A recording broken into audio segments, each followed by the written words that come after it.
Okay, now let's see how the chain rule worked for the case of several variables on your slide 15. So imagine we have again a function of two variables, x1 and x2, but x1 and x2 now in turns function of a variable a. And we would like to calculate the derivative of the function y with respect to a. How do we do that? The answer is we apply the chain rule for the partial derivative with respect to each variables of y, and then we sum them up. For example, here we first partially differentiate f with respect to x1, and then x1 times the derivative of x1 with respect to a itself. And we do the same for x2, and then we sum them up. That's how the chain rule works. Let's do an example. So for example, we have y equal to x1 squared plus x2 to the power of 3. But now we also have x1 equal 3a minus 4 and x2 equals 1 minus a. So we first calculate the partial derivative with respect to x1. The first summand here, f x1 times dx1 over dA equal, so x1 squared, that means 2x in the derivative, and then dx1 over dA we can calculate right here. dx1 over dA equal 3. Similar, dx2 over dA equals minus 1. So times 3, right? However, that is not done yet right here because we're interested in the function of a, so we have to substitute x by the function 3a minus 4. So that means 3a minus 4 again times 3, right? And similarly, we have the derivative, the partial derivative with respect to x2 times dx2 over dA equal to, we have 3x2 squared times minus 1, sorry, minus is missing here, which equals minus 3, then substitute x2 equal 1 minus a squared. So at the end we would have the derivative of f with respect to a, or the derivative of y with respect to a equal 6 times 3a minus 4 minus 3, 1 minus a squared. No need to factor out. That is good enough. Elasticity. Usually, economists are interested in the quantitative impact of certain variables on one another, right? And often it is done by using elasticity. The elasticity is convenient in a way that is measured not the absolute effect, but the proportional effect in percentage term of a change in one variable on another. So it's a unit-free measure, could avoid some difficulties when we want to compare across different objects, right? The elasticity of y with respect to x is defined as the percent change of y divided by the percent change of x. So if we rearrange these terms by putting y to the denominator and x back to the denominator, we have delta y divided by delta x times x over y. And for small changes, this can be approximated by the derivative of y with respect to x times x and divided by y. Let's do some examples on the board. Number one, if we have y equal to x to the power of 0.5. Okay, so the elasticity of y with respect to x is derivative of y with respect to x times x over y by definition, right? So now let's calculate the derivative of y with respect to x, which is 0.5 x to the power of 0.5 minus 1 means 0 minus 0.5, right? So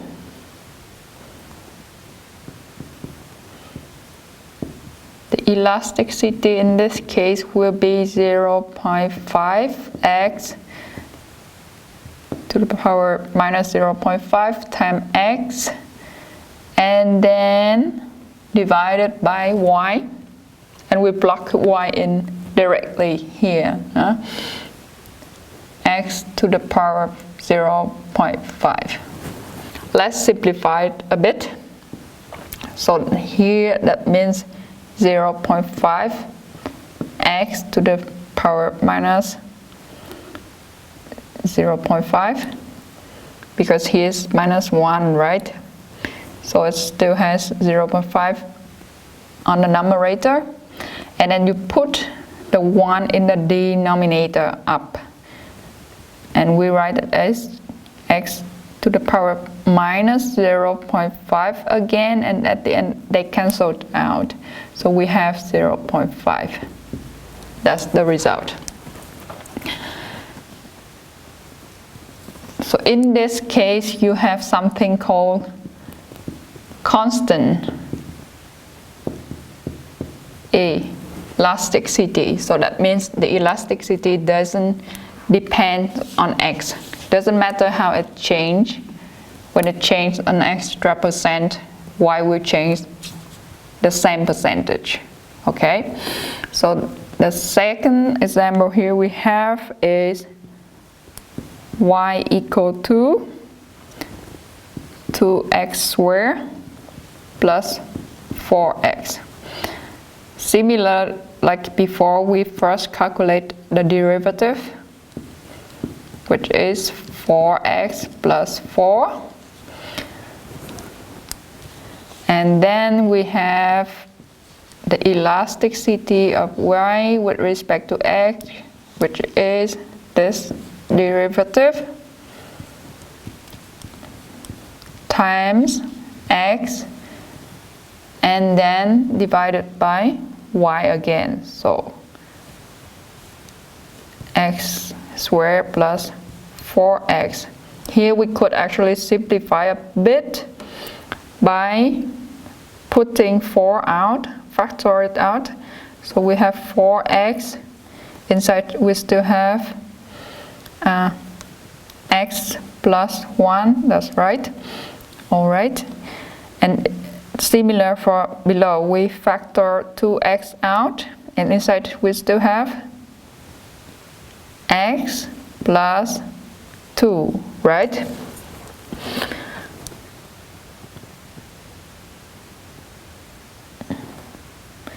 And that means at the end we have 2x plus 1 over x plus 2. And in this case, different from before,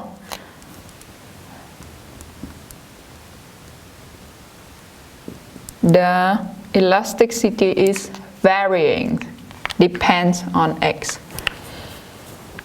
So at each different level of x, when x change 1%, the percentage change in y will also change. Okay, now we do constraint maximizations. Suppose we want to maximize a function y. This is the function we had before, minus x1 squared plus 2x1 minus x2 squared plus 4x2 plus 5. But now subject to a constraint which is 1 minus x1 minus x2 equal to 0. So here we should write with respect to x1 and x2. So before that, you remember we used to have some solution already. x1 start equal to 1 and x2 start equal to 2, which we have solved.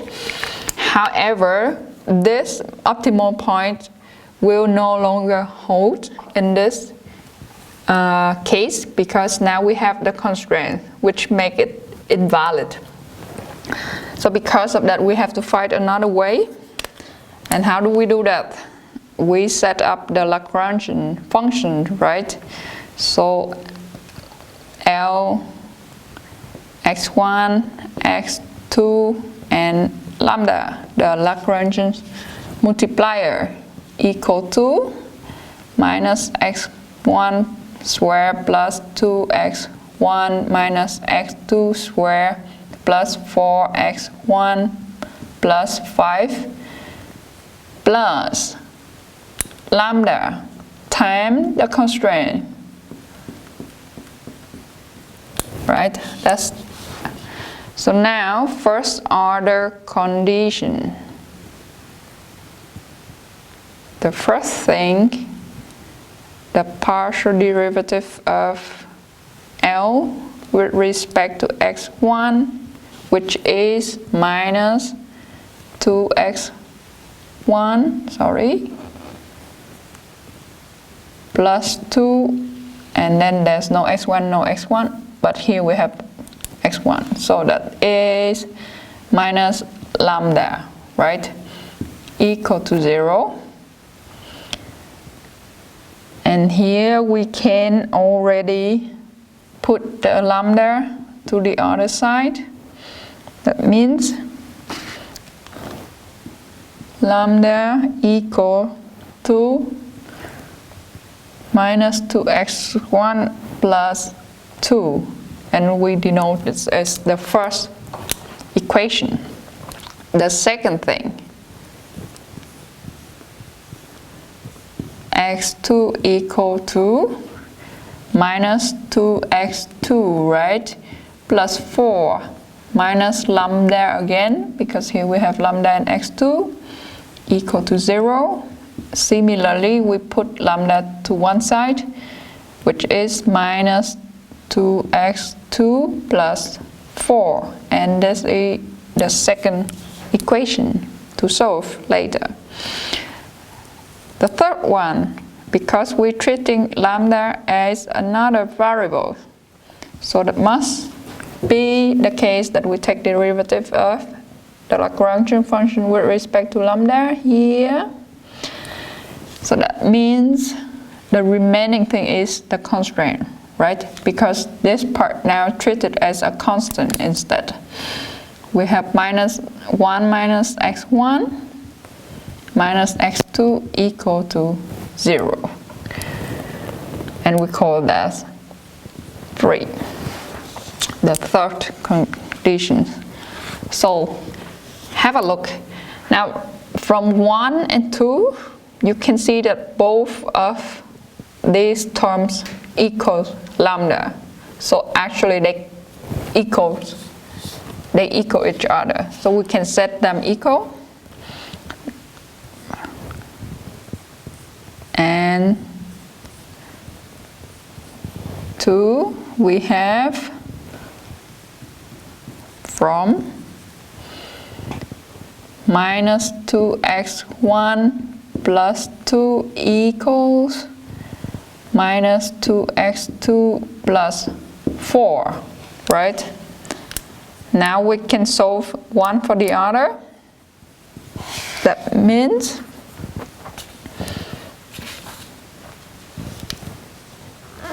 okay, let's put it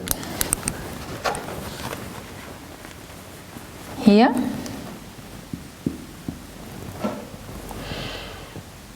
Minus 2x1 equal to minus 2x2 2 plus 2.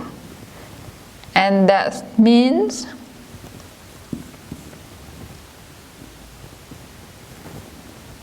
sorry, maybe it's not a good idea to write it over there. So that means x1 equal to x2 minus 1, because we also multiply here with minus 1, so that it becomes positive. We call this 4. And then substitute 4, a relationship between x1 and x2, into 3. There we can solve for the numerical result. So we would have 1 minus x1 substitute. So x2 minus 1, again minus x2 equal to 0. So that means 1 minus 2x2 plus 1 equal to 0.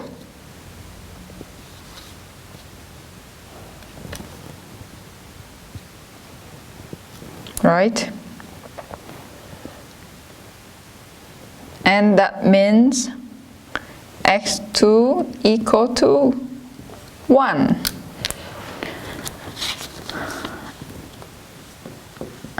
And again we can, x1 start again here from 4 we have x1, here is x2 stars, right? So x1 stars will be x2 stars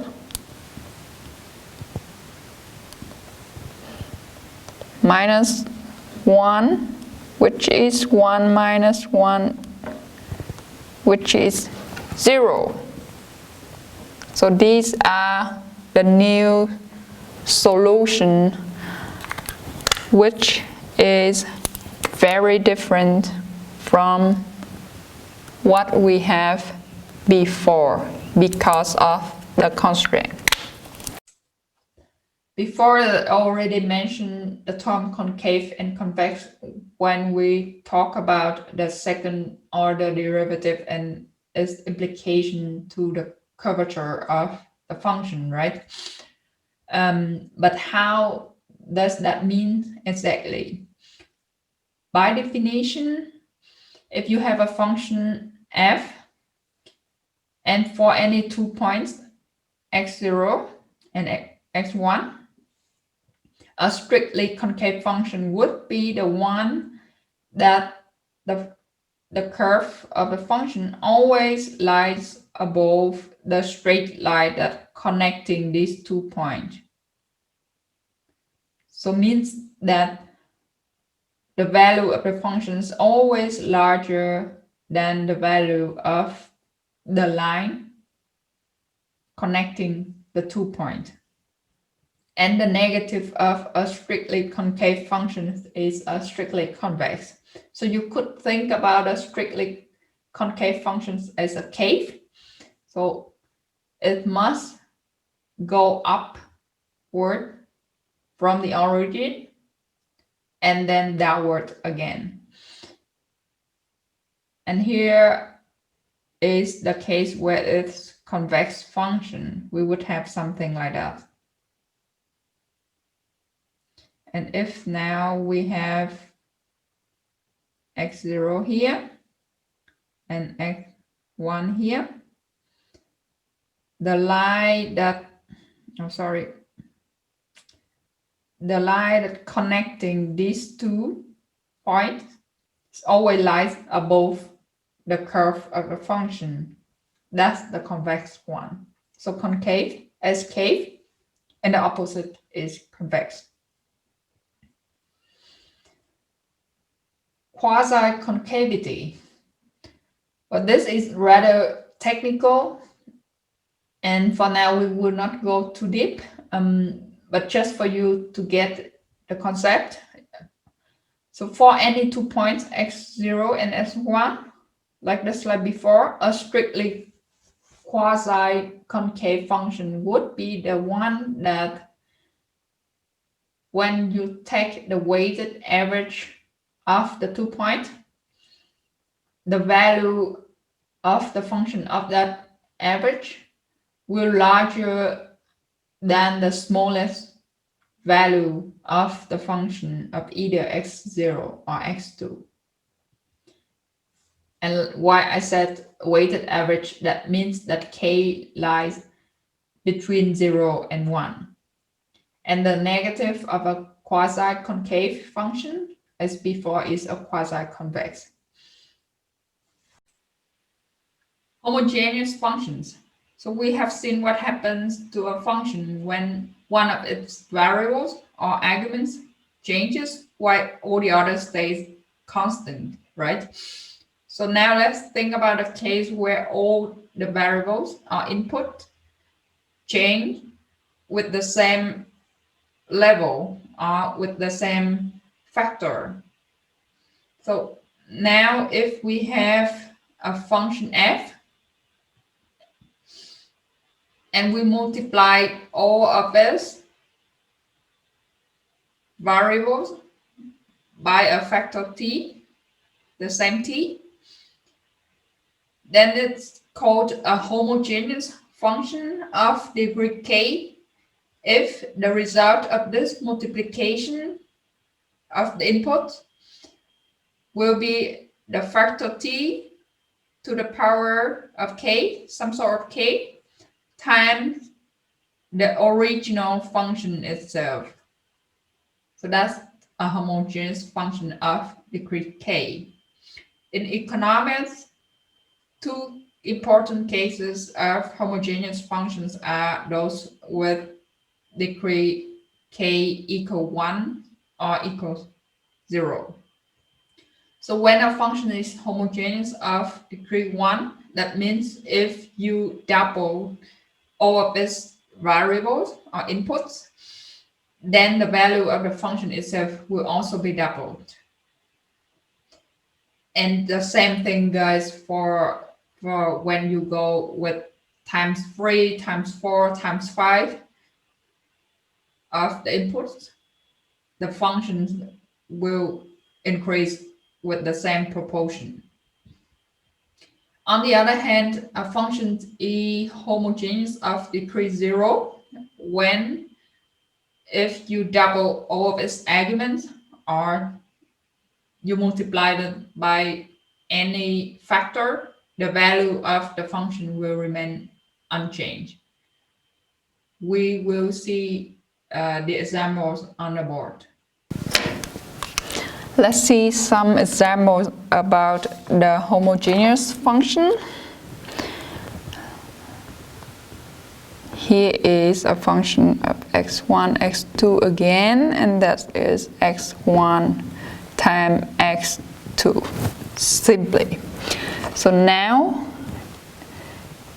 imagine we multiplied both x1 and x2 by a t factor. So that means it becomes the function of tx1 and tx2.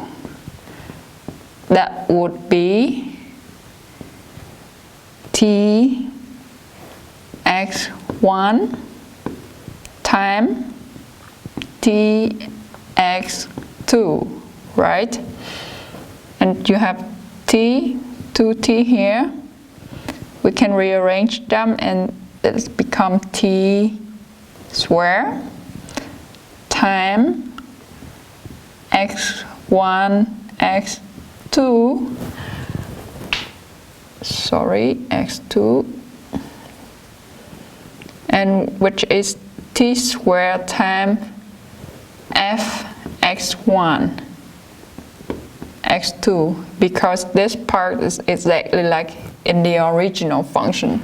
So in this case, we have the function we say homogeneous of degree 2, because if we multiply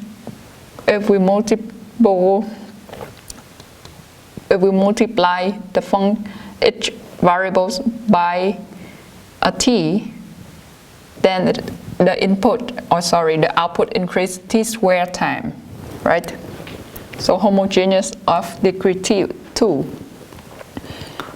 The second example, if we have gx1, x2 equal to x to the power of 0.4, x1, and then x2 to the power of 0.6. What happens when we have f tx1, tx2? What happens when we multiply it by the same factor? Equal to tx1 to the power of 0.4, and then tx2 to the power of 0.6. And we can simplify them again. 0.4 plus 0.6, that means t to the power of 1, right? And times x to the power of 0.4 again, x1, then x2 to the power of 0.6, which equal t gx1 x2, because this part again look exactly the same. So t to the power of 1, therefore this function is homogeneous of degree 1.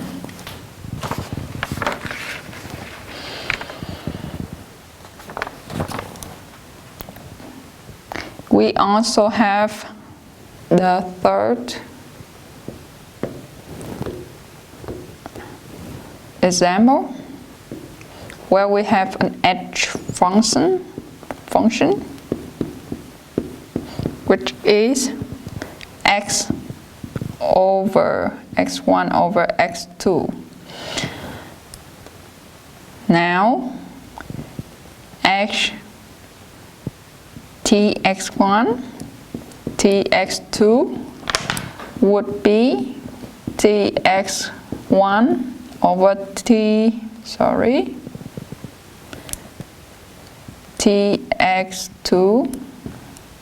The two t's cancel out, so we still have x1